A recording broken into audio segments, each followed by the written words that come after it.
Welcome to the Sunday Update. I'm Abby Dinham.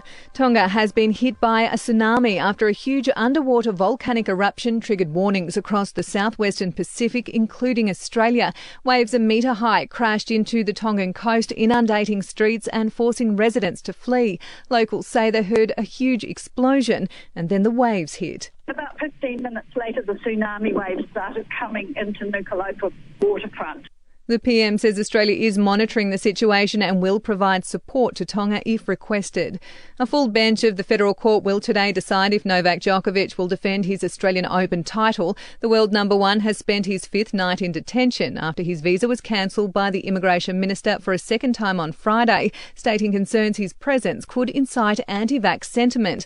Lawyer Justin Quill says the case will depend on the court finding an error with the minister's decision. They've got to show there was an error. The less grounds, the less chance Djokovic has to show an error. So it's sort of like less is more for the minister.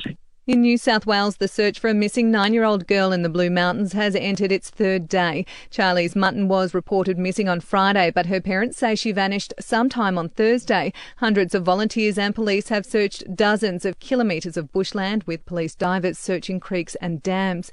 And pub owners across the country are urging the federal government to cut taxes on beer as hospitality continues to suffer from the pandemic. Figures show bars and clubs sold 40 million fewer pints of beer in July to September last year compared to 2019.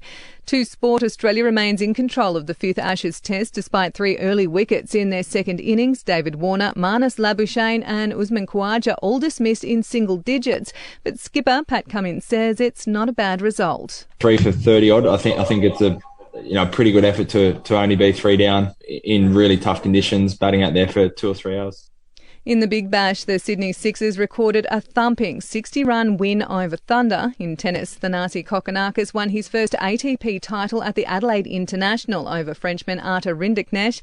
And in the A-League, Brisbane Roar and Sydney FC played out a 1-1 draw, and Adelaide United and Melbourne City FC finished 2-2. We'll see you tomorrow morning for another episode of The Update.